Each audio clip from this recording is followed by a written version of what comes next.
আর এই মঞ্চ থেকে রফিকুর বাবু রফিকুর ইসলাম আপনাকে বলতে চাই, আপনার এই বুকের কলজের ওপর দাঁড়িয়ে নওশাদ সিদ্দিকী সভা করছে, এখান থেকেই বোমা মুক্ত আমডাঙ্গা আমরা দেখতে চাই। 2011 সালে আপনি এই আমডাঙ্গার যুবকদের হাতে বোমা, পিস্তল, গুলি তুলে দিয়েছেন। আমরা ভুলে যাইনি। গ্রামের পর গ্রাম লুট হয়েছে, বাড়ির পর বাড়ি ভাঙচুর হয়েছে, বামপন্থী নেতাদেরকে মারা হয়েছে, তাদের বাড়ি আক্রমণ করা হয়েছে, আমার বাড়িও আক্রমণ করা হয়েছে, বোমার পর বোমা মারা হয়েছে। আইএসএফ কে যত মেরেছে আমডাঙ্গায় রফিকুল বাবু শুনে যান, 26-এ তত বাড়বে। 26-এ আমডাঙ্গা থেকে খামচিহ্ন বিধানসভায় যাবে, তাই সেই সভা আজকে শপথের সভা। রফিকুল বাবু আমরা ঘুমাবো না, সকালবেলা বোমের আওয়াজে আমাদেরকে ঘুম থেকে উঠতে হয়, আর রাত্রিবেলা বোমের আওয়াজে আমাদেরকে ঘুমোতে যেতে হয়। খুঁড়িগাছি, ডাঙ্গা, টাঙ্গাটেঙ্গি, বেলু, এখানকার মানুষ বীতশ্রদ্ধ হয়ে পড়েছে। সে তৃণমূল করতে পারে, সে বিজেপি করতে পারে, সে সিপিএম করতে পারে, তাদের মায়ের বুকের আর্তনাদ আমরা শুনতে পাই। আর যারা বিজেপির নেতা জয় শ্রীরাম বলছেন, আপত্তি নেই, জয় শ্রীরাম আমারও দেবতা, আমারও দেবতা, আমি হিন্দু, আমিও জয় শ্রীরাম বলি। কিন্তু কে অর্জুন সিং? অর্জুন সিং তো মমতা বন্দ্যোপাধ্যায়ের পার্টির তিনি মন্ত্রী ছিলেন, তিনি এমএলএ ছিলেন দীর্ঘদিনের। আজকে জয় শ্রীরাম বলছেন। যখন তৃণমূল করবেন তখন ফেজ টুপি পরে তিনি ইফতার পার্টিতে অংশগ্রহণ করবেন, আর যখন ওনার মনে হবে বিজেপি করব তখন তিনি আবার জয় শ্রীরামের ধ্বনি দেবেন। যারা বিজেপি করছেন তাদের কাছে অনুরোধ করছি, আমডাঙ্গায় বিজেপি জিতবে না, বিজেপিকে ভোট দিয়ে তৃণমূলকে জেতাবেন না। 2026 সালের লড়াই আমাদের বাঁচার লড়াই, আমাদেরকে লড়তে হবে বোমাগুলি পিস্তলের বিরুদ্ধে। এই আমডাঙ্গা আর বোমা দেখতে চায় না, এই আমডাঙ্গা আর পিস্তল দেখতে চায় না। এই আমডাঙ্গা পেটে গামছা বেঁধে আর মাথায় কাফন বেঁধে 2026-এ এই রফিকুর বাবুদের বোমাগুলির বিরুদ্ধে লড়াই করবে। আর ভাঙরের এমএলএর সঙ্গে আমডাঙ্গার যিনি জিতবেন তিনিও বিধানসভায় যাবেন গরিব মানুষের কথা বলার জন্য। অনেকেই ফোন করছেন আমাকে, আজকে কার্তিক পুজো, আজকে সভা করে কি করে? বলতে চাইছি, আমাদের দেয়ালে পিঠ থেকে গেছে। অর্জুন সিংকে বলবেন, যারা তৃণমূলের, যারা বিজেপির নেতা আছেন, কে অর্জুন সিং? 2018 সালে ফিরে যান। তৃণমূলের তাবড় নেতা এই বোদাই গ্রাম পঞ্চায়েত আর তারাবেড়িয়া গ্রাম পঞ্চায়েত তৃণমূলের বিরুদ্ধে দাঁড়িয়ে লড়াই করে বামপন্থীরা পঞ্চায়েত গঠন করার পরিস্থিতি তৈরি হয়েছিল। বেড়াবেড়িয়ায় তারাবেড়িয়া গ্রাম পঞ্চায়েতে যেদিন বামপন্থীরা বোর্ড গঠন করবে একজন কংগ্রেসীকে নিয়ে, তার আগের দিন এই অর্জুন সিং যিনি জয় শ্রীরাম বলছেন, সেদিনকে নৈহাটি, বীজপুর, জগদ্দল, ব্যারাকপুর, টিটাগড়, বরানগর থেকে মাস্কেট বাহিনী, বোমা বাহিনী সেদিন তারাবেড়িয়াতে ঢুকেছিল। তারাবেড়িয়ার মেন সুইচ বন্ধ করে দিয়ে বাড়ির পর বাড়ি লুট হয়েছে। বোমার আওয়াজে সেদিনকে আমডাঙ্গা থরথর করে কেঁপেছিল অর্জুন সিং। সেদিনকে তৃণমূলের 3 জন প্রাণ হারিয়েছিল। সেদিনকে তারাবেড়িয়ার মানুষ বুঝে উঠতে পারেনি। তারাবেড়িয়ার সিপিএম এর 3 জন মানুষ, 3 জন আমার যুবক সেদিনকে খুন হয়ে গেছিল। মোট 6 জন তার বাবা আর মা এখনো কবরস্থানে জিয়ারত করে বলছে, তৃণমূলের মা, তৃণমূলের বাবা জিয়ারত করে ঈদের সময় নামাজ পড়ে বলছে, তুই আর বাড়ি ফিরবি কবে? আর আমার সিপিএম এর যারা ভাই বামপন্থী আন্দোলনে রোখার জন্য সেদিনকে প্রাণ দিয়েছিল, তার বাবা মা আজও কাঁদে এবং কবরস্থানে গিয়ে জিয়ারত করে, আমার সন্তান কবে বাড়ি ফিরবে? অর্জুন সিং, আপনি তৃণমূল হবেন আপনার ব্যবসার জন্য, আপনি বিজেপি হবেন আপনার ব্যবসার জন্য, কিন্তু আমডাঙ্গার এই তারাবেড়িয়া তৃণমূলের যে 3 জন সন্তান খুন হয়ে গেল, তার মায়ের বুকের কান্না ফেরত দিতে পারবেন অর্জুন সিং? আপনি যতই জয় শ্রীরাম বলুন না কেন, পদ্মফুল নিয়ে ছুটোছুটি করুন না কেন, আপনি কি ফেরত দিতে পারবেন? যে সিপিএম এর 3 জনের নেতার 3 জন যে কর্মী মারা গেল, তার বাবা মায়ের বুকের কান্না ফেরত দিতে পারবেন, কখনো লাল আবির সবুজ আবির দিয়ে আমার বুকের বাবা মায়ের বুকের কান্না ফেরত দিতে পারবেন না তৃণমূলের নেতারা। তৃণমূলের নেতারা আপনাদের শেষে শুরু হয়েছে বোমা গুলি পিস্তল। যদি কোথাও আপনারা দেখেন আমডাঙ্গা থানাকে ফোন করুন, এসপি কে ফোন করুন। আমি খুব গর্বিত এই যে একদিন আমি আইসি আমাকে ডেকেছিলেন, আমি গিয়েছিলাম। আমডাঙ্গা থানার আইসি আমাকে বলেছিলেন আমার যে ইউনিফর্মটা আইএসএফ দেয়নি, আমার ইউনিফর্মটা তৃণমূল দেয়নি, আমার ইউনিফর্মটা সিপিএম দেয়নি। যদি আমডাঙ্গার বুকে কোথাও বোমা ফাটে, বোমা যদি মজুদ থাকে আমাকে শুধু খবর দেবেন, আমি 2 ঘন্টার মধ্যে সাফ করে দিয়ে আসবো। সেদিনকে আমি গর্বিত হয়েছিলাম। আজকে আমডাঙ্গা থানার যে কয়েকজন অফিসার আছেন তারা বুক চিতিয়ে লড়াই করছেন, তাদেরও পরিবার আছে, তারাও তো ভোট দেন, কিন্তু এই আমডাঙ্গা দেখে তারা থমকে যান। নওশাদ সিদ্দিকী বলেছেন দাদা আমি ভাঙড়টা দেখছি, আপনি আমডাঙ্গায় যান। আমডাঙ্গার গরিব খেটে খাওয়া মানুষ, শ্রমজীবী মানুষ, আদিবাসী দলিত মানুষ খুব যন্ত্রণার মধ্য দিয়ে আছে। বোমাগুলি পিস্তল দিয়ে আজকে গরিব মানুষের ভোটাধিকার লুট করা হয়েছে। এই বোদাই, বেড়াবেড়িয়া, তারাবেড়িয়া, সাধনপুর, আপনার মরিচা, চণ্ডীগড় এবং দত্তপুকুর 1, 2, কাশিমপুর গরিব মানুষের ভোট লুট করেছে তৃণমূল বোমাগুলি পিস্তল দিয়ে। 2026-এ তার জবাব আপনারা নেবেন না? আজকে আমডাঙ্গার বিধায়ক রফিকুল বাবু আপনার ভাইকে দিয়ে আমডাঙ্গাটাকে লুট করছেন। মাঝে মধ্যে আনন্দ হয় যখন খাকি পোশাকটা দেখে রফিকুল বাবুর আপনার ভাই বাথরুমের ভেতর পুলিশকে দেখে লুকোয়, তখন অনেকটা আনন্দও লাগে। আমরা বলতে চাইছি যে আজকে যারা গরিব খেটে খাওয়া মানুষ তাদেরকে মিথ্যে অপবাদে তাদেরকে জেলের ভেতর যেতে হচ্ছে। তারা যদি কোনো ভুল বুঝে অবুঝে যদি অন্যায় করে তাদেরকে বিভিন্ন ধারায় কেস দিয়ে তাদেরকে জেল খাটতে হচ্ছে।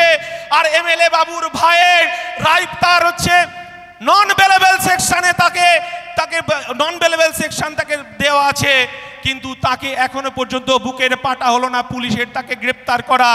আইন কি শুধু গরিব মানুষের জন্য?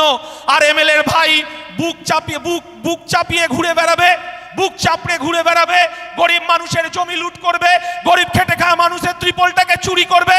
আমরা বলতে চাইছি আমডাঙ্গার মানুষ যারা বিজেপি করছেন, বিজেপি ঝান্ডাটা আপনি একটু আলমারিতে তুলে রাখুন। তৃণমূলকে 1 ইঞ্চি জমি আমরা আমডাঙ্গায় ছাড়বো না। তাতে যদি রক্ত দিতে হয় আমরা রক্ত দিতে প্রস্তুত আছি। বোমাগুলি পিস্তল মুক্ত আমডাঙ্গাকে আমরা করব। লড়াইটা শুরু হয়েছে, লড়াইটা আমরা শুরু করেছি। বাঘের বাচ্চা আজকে এই সন্ত্রাসের আতুর ঘরে দাঁড়িয়ে, এই বোদাই গ্রাম পঞ্চায়েতে দাঁড়িয়ে আমরা আজকে সভাটা করে তৃণমূলের নেতাদেরকে বার্তা দিতে চাই, অনেক 11 সালের পর থেকে লুট হয়েছে, আর লুট হতে দেবেন না। যদি তৃণমূলের নেতারা আপনাকে চোখ রাঙায়, আপনাকে যদি 1 আঙুল দেখায়, আপনি কিছু করবেন না। আমডাঙ্গা থানা এসপি অফিসে একটা শুধু মেল করে দিন, এ আমডাঙ্গা হাসিম আব্দুলের আমডাঙ্গা, এ আমডাঙ্গার মানুষ হাসিম আব্দুলকে 8 বারের জন্য বিধানসভায় পাঠিয়েছেন। তিনি কমনওয়েলথে গিয়ে তিনি প্রতিনিধিত্ব করেছেন। তখন কোনো হিন্দু মুসলমান ছিল না। আমি এমএলএর সঙ্গে, আমার স্কুলের পাশে একটা লাইব্রেরি আছে, লাইব্রেরির অবস্থা খুব জিরাজন্য অবস্থা। এই লাইব্রেরিতে সেদিনকে এমএলএকে বলা হয়েছিল আপনি আধুনিকীকরণের জন্য কিছু কাজ করে দিন। আমি সেদিনকে সেই রক্তদান উৎসবে অনুষ্ঠানে ছিলাম। আমরা বলতে চাইছি, একদিন নওশাদ সিদ্দিকী মহিষাদলে গিয়েছিল, সেদিনকে একদল ছাত্র এসে বলেছিল যে আমার স্কুলে কম্পিউটার দিতে হবে। সেদিন নওশাদ সিদ্দিকী গাড়ি থেকে নেমে বললেন আমি কম্পিউটার দেব। তিনি সদর্বে বলেছিলেন যে এই যে পরিচালন কমিটিটাকে আপনারা একবার চেঞ্জ করুন, কারণ এরা মিড ডে মিলের চাল চুরি করে, এরা মিড ডে মিলের ডাল চুরি করে, মিড ডে মিলের ডিম চুরি করে। সেদিন মহিষাদলের মানুষ বুক চিতিয়ে লড়াই করেছিল, পরিচালন কমিটিকে চেঞ্জ করে দিয়েছিল। 1 সপ্তাহের মধ্যে নওশাদ সিদ্দিকী 5টা ল্যাপটপ দিয়ে এসেছিলেন সেই স্কুলকে। আজকে সেই নওশাদ সিদ্দিকী আজকে এখানে উপস্থিত হচ্ছে। কেন মিরাটি থেকে রাজবেড়িয়া পর্যন্ত হকার উচ্ছেদ করা হলো? তৃণমূল চুপ করে দেখলো। আর যখন মুখ্যমন্ত্রী মমতা বন্দ্যোপাধ্যায়ের মিটিংয়ে এই রফিকুর তোর কি লাগবে, বলছে আমডাঙ্গার জন্য আমার কিছু লাগবে না, একটা গাইন হলেই চলবে। মানে একটা মহিলা ডাক্তার চাই ওনার। হ্যাঁ, মহিলা ডাক্তার চাই। আপনি তো বলেছিলেন সুপার মাল্টি স্পেশালিটি হসপিটাল করবেন। আমডাঙ্গায় শুধু রং হয়েছে, বামফ্রন্ট আমলে যে বিল্ডিং ছিল সেই বিল্ডিংটাই আছে, কারণ ডালমে কুচ কালা হ্যায়। কারণ আবাল সিদ্দিতে অনেকগুলো নার্সিংহোম হয়েছে, নার্সিংহোমের টাকাগুলো এঘাট ওঘাট হয়ে বিডিও অফিস হয়ে আপনার পদ্মপুকুরে ঢোকে। আমডাঙ্গার মানুষ সেটা জানে। আমরা বলতে চাইছি, আমডাঙ্গার মানুষের 100 দিনের কাজ চাইছে, প্রধানমন্ত্রী আবাস যোজনার কাজ চাইছে। আমরা বলতে চাইছি এখন সর্বশেষ 2026-এর আগে এমএলএ নজর পড়েছে লিলি বিস্কুটে জমিটাকে বিক্রি করার। আর নওশাদ বলেছে দাদা সন্তোষপুরে বুক চিতিয়ে লড়াই হবে, এক বুক রক্ত দেব, লিলি বিস্কুটের জমি তৃণমূলকে বিক্রি করতে দেব না। লিলি বিস্কুটের জমিতে কারখানা হবে। আমার বোদাই গ্রাম পঞ্চায়েতের বেড়াবেড়িয়া, তারাবেড়িয়া, আমডাঙ্গার বেকার ছেলেরা, অল্প শিক্ষিত ছেলেরা সেখানে তারা এমব্রয়ডারির কাজ করে, তারা বেকার যুবক আছে, তারা সেখানে কাজ হবে। এমএলএকেই তো জবাব দিতে হবে। বারাসাতে যদি রিজেন্ট হতে পারে, আমার যদি দাড়িপুকুরে রিজেন্ট হতে পারে, আমডাঙ্গায় কেন রিজেন্ট হবে না? সেই উত্তর কে দেবে? নওশাদ সিদ্দিকী দেবে নাকি সেই উত্তর আমাদের সুরেনবাবু দেবে? উত্তর তো আপনাকেই দিতে হবে, কারণ 15 বছরে আপনি এমএলএ ছিলেন, আপনাকে তো উত্তরটা দিতে হবে। আমরা যখন ছোট ছিলাম লিলি বিস্কুটে দাঁড়িয়ে আমরা বিস্কুট নিতে যেতাম বিশ্বকর্মা পুজোর সময়। লিলি বিস্কুটের কারখানার গন্ধে এখানে মমা করতো, এই গ্রামের থেকে গ্রামের তারা কাজ করতে যেত। আমরা বলতে চাইছি বোদাই স্কুল স্বাধীনতার আন্দোলনের তৈরি বোদাই স্কুল, বোদাই স্কুলের গরিমা 11 সালের পরে নষ্ট হয়েছে। আমরা বলতে চাইছি একটা কারিগরি বিশ্ববিদ্যালয় বোদাই স্কুলের সঙ্গে যুক্ত করতে হবে, ভোকেশনাল ট্রেনিং কোর্স, এখানে ইঞ্জিনিয়ারিং কলেজ করতে হবে। সেই দাবি নিয়ে আমরা বিধানসভায় যাব। এখানে লাইব্রেরি যেমন হবে, এখানে লিলি বিস্কুটের কারখানা যেমন হবে। আর বোদাই গ্রাম পঞ্চায়েতে যে হসপিটালটা এখন ছাগল গরু চড়ে বেড়ায়, এমএলএ এখানে একটা করেছে কর্মতীর্থ করে একটা বিল্ডিং খাড়া করেছে। কর্মতীর্থে লাইট জ্বলে না, ওখানে কি হয় জানেন তো? মাঝে মধ্যে পিকনিক হয়, আর আমার বেকার যুবকদের কাজ নেই, তাদের কাজের কোনো ভরসা নেই, ওখানে গিয়ে গাঁজার ফুঁক দেয়। আমরা জানি। আমরা বলতে চাইছি যে আজকে বেকার যুবকদের আসক্ত করে দেওয়া হচ্ছে। মমতা বন্দ্যোপাধ্যায় একজন মুখ্যমন্ত্রী, তিনি কি বলেছিলেন? ডবল চাকরি হবে, ডবল স্কুল হবে, ডবল মাদ্রাসা হবে। আমরা বলতে চাইছি কেন আমাদের হজ যাত্রীদের কলকাতায় দৌড়াতে হবে? আমডাঙ্গার সাধনপুর সহ এখানে হজ যাত্রীদের জন্য ওখানে সরকারি ব্যবস্থাপনায় অফিস তৈরি কেন করা হলো না? তার উত্তর কি নওশাদ সিদ্দিকী দেবে, নাকি তার উত্তর আমাদেরকে এমএলএকেই দিতে হবে? রফিকুর বাবুকেই তো দিতে হবে। কেন আলিয়া বিশ্ববিদ্যালয়ের ক্যাম্পাস হলো না? বামেদের আমলে একটা কলেজ হয়েছিল যুগর কিশোর বিশ্ববিদ্যালয়, মমতা ব্যানার্জি তো বলেছিলেন ডবল স্কুল হবে, ডবল কলেজ হবে। দত্তপুকুরে এখন একটা কলেজ হলো না। আমরা এসে আওয়াজ তুলেছি, কাশিমপুর গ্রাম পঞ্চায়েত একটা বৃহৎ গ্রাম পঞ্চায়েত, 39টা বুথ, দত্তপুকুর 1-2 যদি গ্রাম পঞ্চায়েত হতে পারে, তাহলে কাশিমপুর ভেঙে 2টো গ্রাম পঞ্চায়েত হবে না কেন? তার উত্তর তো আমাদেরকে দিতে হবে, আমাদের এমএলএ সাহেবকেই তো দিতে হবে। আমরা বলতে চাইছি এই গরিব মানুষের কোল যে সরে গেছে। যখন আমি যখন বাড়িতে থাকি তখন অনেক তৃণমূল মায়েরা তাদেরকে মিথ্যে মামলায় ফেঁসে গেছে, তারা এখনো জেলের ভেতর পড়ছে। রাতের অন্ধকারে তারা আমার কাছে কাঁদতে যায় যে বাবা এই এমএলএ বলে আমার ছেলের হাতে বোম তুলে দিয়েছে। আমি বোদাই মানুষের কাছে অনুরোধ করব, আপনি তৃণমূল হতে পারেন, আপনি বিজেপি হতে পারেন, আপনি সিপিএম হতে পারেন। আমার ছাত্র নেতা বলেছে 2026 সালে একদিকে জোচ্চোর তৃণমূল, একদিকে বাটপাড়ি তৃণমূল, আর একদিকে খেটে খাওয়া শ্রমজীবী মানুষের লড়াই। খাম চিহ্নে ভোট দিয়ে আমডাঙ্গা থেকে আমাদেরকে বিধানসভায় পাঠাতে হবে। সেই লড়াই আমাদেরকে জারি রাখতে হবে। যারা বিজেপি ভাইরা বিজেপি করছেন, আমরা জানি তারা হয়তো বলছেন বিজেপি করতে হবে, জয় শ্রীরাম বলতে হবে, করুন। কিন্তু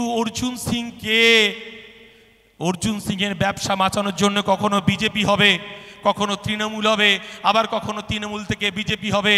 কিন্তু আমার বেকার ছেলেটা, আমার বেকার শ্রমজীবী খেটে খাওয়া মানুষের বেকার ছেলেটা, সে বেকারই থেকে যাবে। তাই এদেরকে ছিনে নিতে হবে।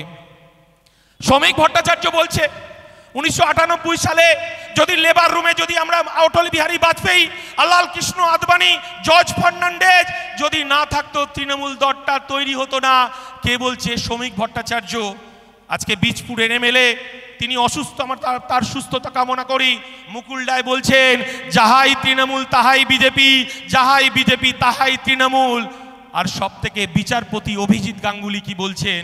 অভিজিৎ গাঙ্গুলি বলছেন, আমার তো সন্দেহ হচ্ছে মমতা বন্দ্যোপাধ্যায় তার ভাইপো যা দুর্নীতি করেছে তাদের তো জেলে যাওয়ার কথা, বিজেপি কেন তাদেরকে জেলে দিচ্ছে না? এটাই আমার কাছে সব থেকে বড় প্রশ্ন। এটা নওশাদ সিদ্দিকী বলছে না, এটা সুজন চক্রবর্তী বলছে না, এটা মোহাম্মদ সেলিম বলছে না, বলছে কে? বিজেপির সাংসদ তমলুকের অভিজিৎ গাঙ্গুলি বিচারপতি বলছেন।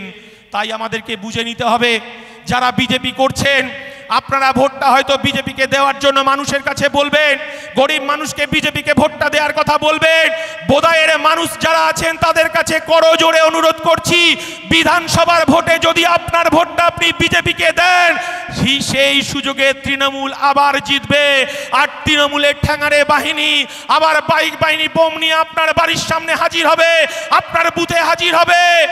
ভোটটা দিতে দেবে না, তৃণমূল লুটের পঞ্চায়েত করবে। আমরা বলতে চাইছি, যারা বিজেপি করছেন তারা হিন্দু মুসলমানের ভাগাভাগি করবেন না, হিন্দু মুসলমানের ভাগাভাগি করবেন না।